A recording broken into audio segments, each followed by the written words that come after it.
Program Coordinator for INTech, joining Angie Jones, Senior Developer at Apply Tools. Today, she will be our guest speaker, joining us for our second day of guest speaker series. And we're really excited to have you, Angie. Thank you for joining us. Thank And you. now I'm going to sit back and give you the floor and let you take it away from here. Okay, perfect. Thanks so much. Hello, everyone. So glad to be here. Hope you're having a wonderful day. Let me share my screen. And I want to talk about computer programming today.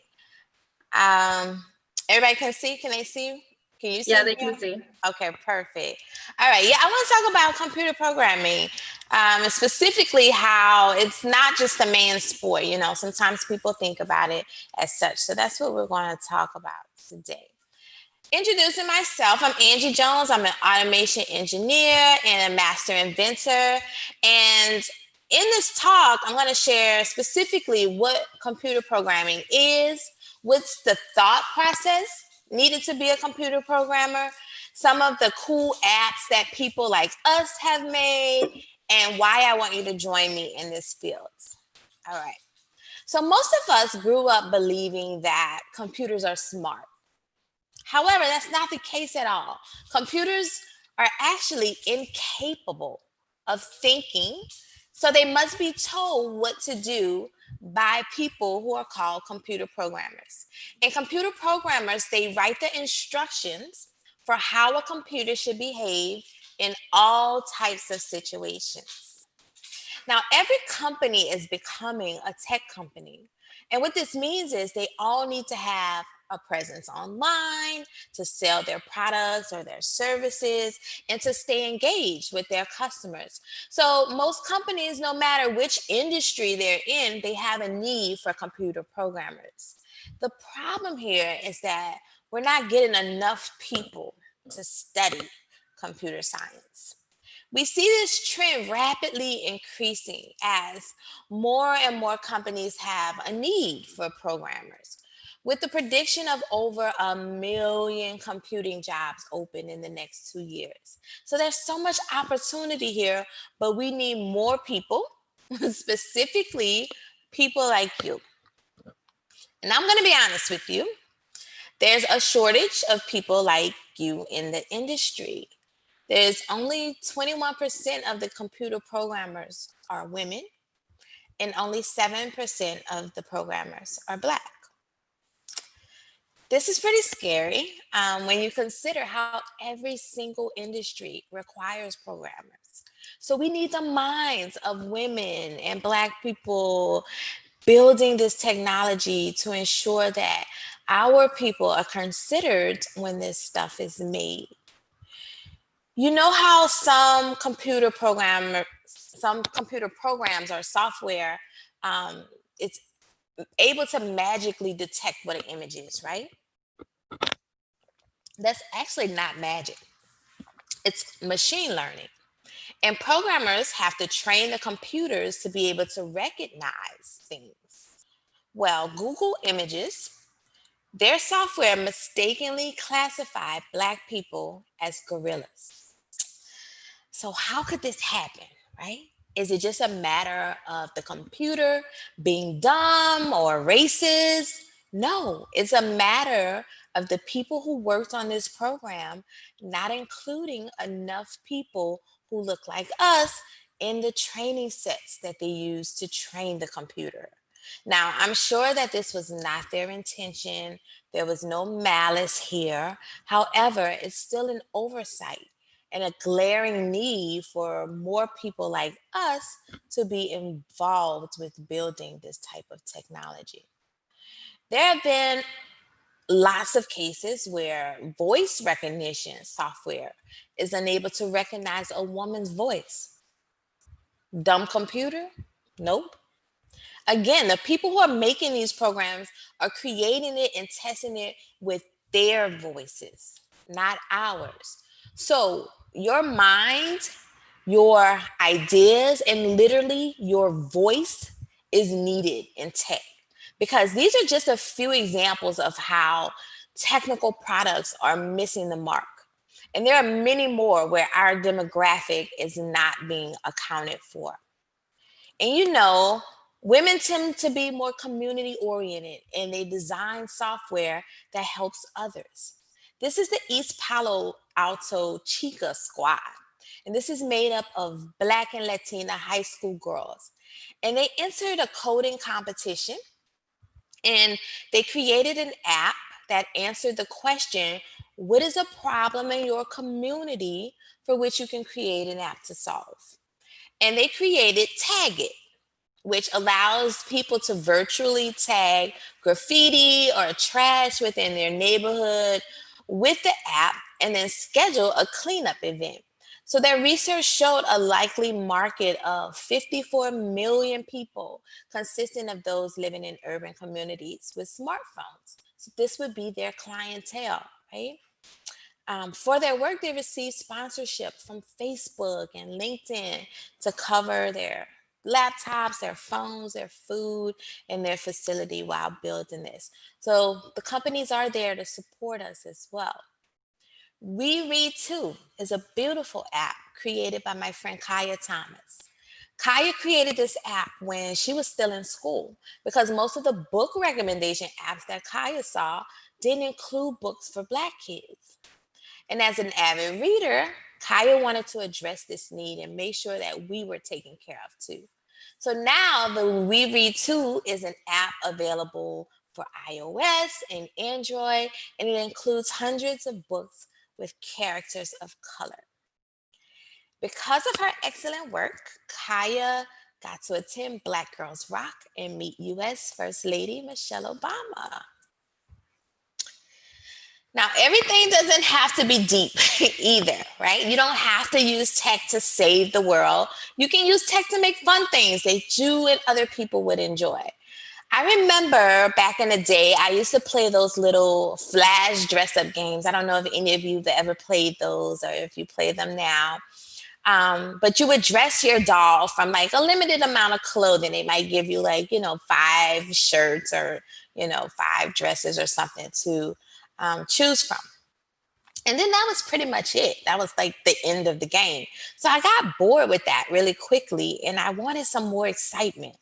So because I'm a programmer, I have the skills to build what it is that I want. So I made my own dress up game. This is Diva Chicks.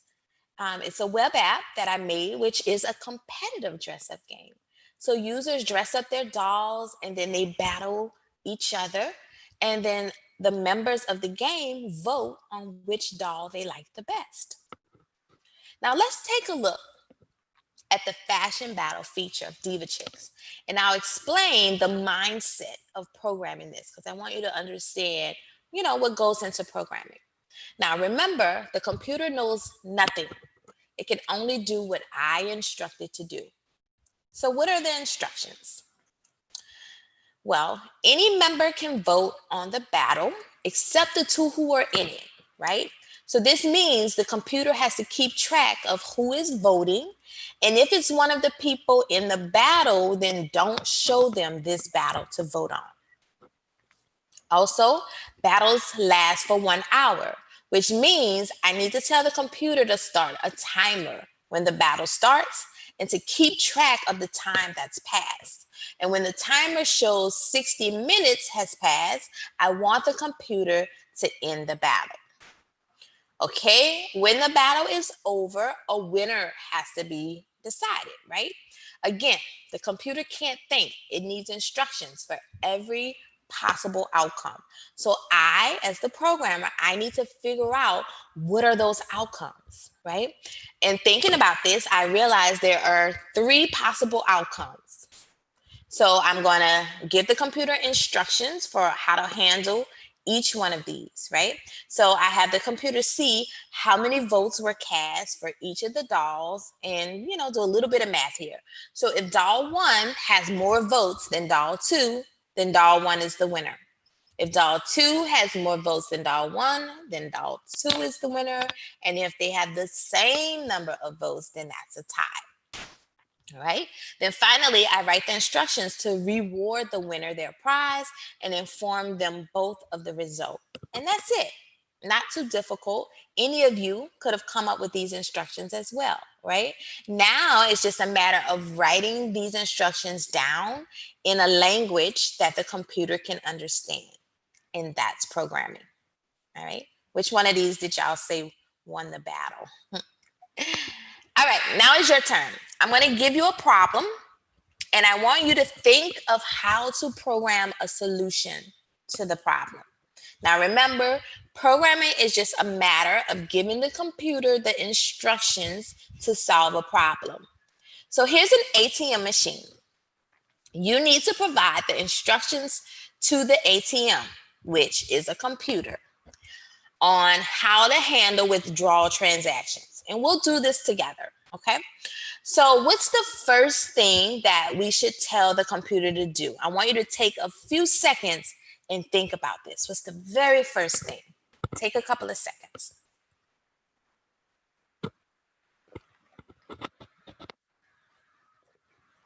All right. If you said prompt the user to enter the card, you're correct. Great job. If you said something that comes after that, then remember that the computer cannot think for itself. You have to tell it every single step. All right. So after the user enters the card, what should the computer do next? And remember, you're doing the thinking for the computer, not the user. So I want you to take a step out of thinking about this from the customer's perspective and think about it as if you were the actual ATM. All right. So what's the next step? I hope your next thought was to verify that this is a valid card, right? So we want to make sure that the ATM machine doesn't allow the user to get too far if they've entered the wrong card, like from another bank or like a library card or something silly like that, right? So let's say that they entered the right card. Now, what's the next thing that the computer should do? Right. It should prompt the user to enter a PIN associated with the card. Now, what should the computer do? Okay, remember how we thought of all the possible conditions for the fashion battle. We need to do the same thing here. So there's two possibilities. Either the PIN is correct or it's not, right? So if it's not, we go down one path, which includes asking the user to retry, but we don't want them to retry like 1,000,000 times, right? Because it could be a hacker. So we limit it to 3 tries, which means the computer needs to keep account of the number of attempts made and then lock the account after that. All right. So let's look at what happens if the PIN is correct. What should the computer do next? I hope you said ask the transaction type. So there's multiple things a person can do at the ATM machine, right? Such as deposit, check their balance, and so on. So we allow them to specify that they want to make a withdrawal, okay? So let's say that they choose withdrawal. This is the part we're responsible for right now. What's the next thing that the computer should do? And it's probably not your first thought because you may be still thinking about it from your point of view, not the computer. Here's a little hint. The money has to come from somewhere. All right. Hopefully you ask them which account to withdraw from if they have more than one. Good job to those who got that one right. Okay, so now you know exactly which account it is. What's the next thing that the computer should do? Bingo. Ask them how much. Very good, right? Now what? Think carefully. Now, hopefully you didn't just blindly give these people the money, right? Because what if they ask to withdraw like $5 million, but they only have $5 in their account? We need to make sure that they have enough in the account to cover the request. So again, there's multiple possibilities here. If they don't have enough, we just tell them and allow them to try again. If they do have enough, then go ahead and handle that. And we need to do more than just give them the money, right? We have to give them their card back, preferably before the money so that they don't forget it. We also have to subtract the amount from their balance, right? And then finally, dispense the cash. So great. Anything else for this specific transaction? Yes. Ask them if they'd like a receipt and print one if so. All right. Great job, everyone. Hopefully this has given you a bit more insight into what computer programming is. And I'd love to have you join me and the other awesome women in the field. We need a mind just like yours. If you need to reach me, you can send me a message through my website, angiejones.tech, or you can reach out to me at Twitter at techgirl1908. What questions can I answer for you all?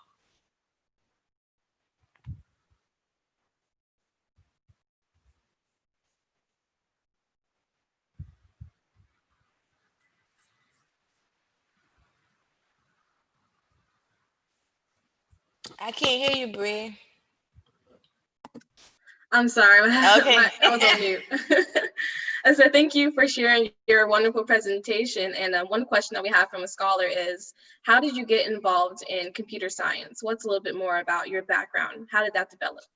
Yeah, I didn't know like what computer programming was. I didn't know this was a thing. I didn't know like much about computers at all, actually. So I graduated from high school. I went to college very unsure of what I wanted to do with my life. I didn't know what I wanted to major in. I didn't know anything, but I just went to school. My father, he saw that computers were everywhere, just like I was talking about in this talk. Like people are using them everywhere in every single industry. They have a need for programmers, or at least people who know how to use a computer. So he just recommended, like, can you take a computer course? He didn't say anything about programming or anything like that. Just take a computer course so you know how to use computers, right? And I'm older than you all. Like, everybody knows how to use computers now, but back then that was a luxury. Like, people didn't have computers in their homes and stuff like that. So I took this programming course. So I didn't know any better, and it said computer in it. So I took that course and I fell in love with it. That's how I got introduced to it. It was fun. It was like solving puzzles. It was really interesting stuff. So that's when I decided to change my major to computer science. Okay, that's pretty smart. Yeah, I think it's really like keen to be aware of what's happening around you in the world and like what's developing. So that can also lead you to those really enriching fields. So that's really cool. Yeah. So what's some advice that you would give your younger self? Oh. Like maybe for some of our middle schoolers out there. Yeah, don't be afraid to try different things, right? At every single age, I don't know, it feels like we put so much pressure on ourselves and feel like we have to know everything. We have to have our lives all figured out and decided. Like, from when you are a small child, people are asking you like, oh, what do you want to be when you grow up? And, you know, you might not know what you like and what your interests were. I didn't know that. And I felt really bad about it. You know, I was 18 going to college, still not knowing what I wanted to do with my future. And that's okay. I turned out just fine. I would tell myself it's okay, you know, explore, try different things, and find what it is you like. And you don't have to know every single step of your life and your future right away. Right. So I know that you're kind of an innovator, a creator, right? And that you have like a lot of patents, a lot of creations. Where do you think your creativity like comes from? Like maybe like in your, like, where did you think you saw your creativity in your childhood? And how were you able to manifest those things now? Yeah, that's a really interesting question. And to be honest, like, I don't know if I think about myself as someone who is creative. But here's the thing, because I'm in this industry and I'm so different from everybody around me, you know, Yeah. I have different perspectives. I have different lived experiences. And I bring all of that to the table with me. And so my view is different from a lot of the people that I work with. So I think that kind of fosters some creativity and some innovative ideas. And it's not because I'm so special or I'm so creative. It's because I'm different. So that difference becomes like my superpower in these spaces, you know? It makes me unique. Right. Well, I think you're definitely a creative person. You. I think you are 100%. So another question. So you talk about how you're in this field and, Black women, there's not a lot of people in that demographic. So how important do you think it is to have people around you to support your ideas, support your creation in your field, in your personal life? Can you talk a little bit about your support system? Sure. I think having a support system is wonderful and it's a beautiful thing, but I try my hardest not to depend on that or rely on it. I've had to learn to encourage myself because, trying to seek like validation from other people or just wanting people to show up for you opens yourself up for disappointment sometimes. If you have like this strong network, that's beautiful, definitely tap into it. But in the moments when you don't, in the moments when you feel alone and you're there by yourself, pat your own self on the back. I do that sometimes. Girl, Angie, you rocked it. Nobody's around here to applaud me for, something I've done. It could be small or big, but if I think it was cool and dope, I'm gonna give myself a round of applause, Yes. And that's really, really helpful and helps build a lot of confidence. Awesome. So we're going to be wrapping up soon after this question, but so are there any last words that you would like to give to our scholars? Any lasting message that you would like to give to them before we sign off? I just want to say how proud I am of them. I'm proud of them for showing up today and for everything they're doing to learn more about the space and different opportunities.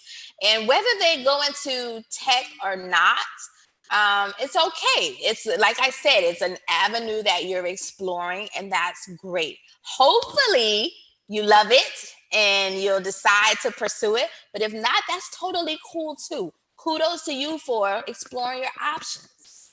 Yep. Actually, we do have a few more questions. Okay. So what do you enjoy most about tech and computer science? I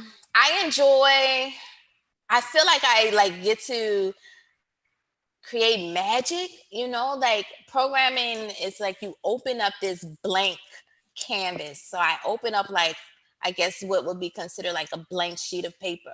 And I have an idea, like that dress up game I was talking about, Diva Chicks, I have an idea. And so I go from nothing to basically creating this thing, this full-fledged game that people love. I have almost 400,000 members that play that dress up game. So you think about, wow, this was just something that I made because I wanted to have fun. And it's been helpful and useful to other people as well. So not only are people having fun, it's inspired them, which takes it to a next level. So the game has been around for a long time, for 12 years actually. And so I've seen people start playing the game as like preteens or teenagers, and now they're adults who have went on to become things like graphic designers, fashion illustrators, computer programmers, because that game influenced them, right? And that wasn't my goal when I set out, right? Like I said, you don't have to try to change the world, but tech somehow has that impact where people are affected by what we create. So that's my favorite part of it, just being able to create magic and watch how it affects other people. Wow, that's really amazing. So I know a few of our scholars were asking about your app actually, and it's called Diva Chicks. It's called Diva Chicks. Right now it's in an older state, but I am working on redesigning it, and the redesign launches this coming Monday.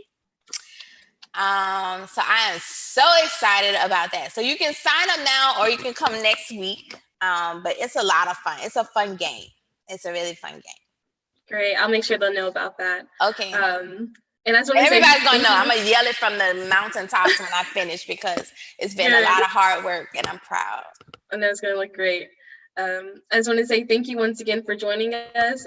Angie Jones, really great talk. Thank you. Our scholars will be inspired and motivated, and I really enjoyed this as well. So thank you so much. And scholars, I'll see you tomorrow for our next guest speaker. And thank you for joining us. So bye, everyone. Bye. Thank you.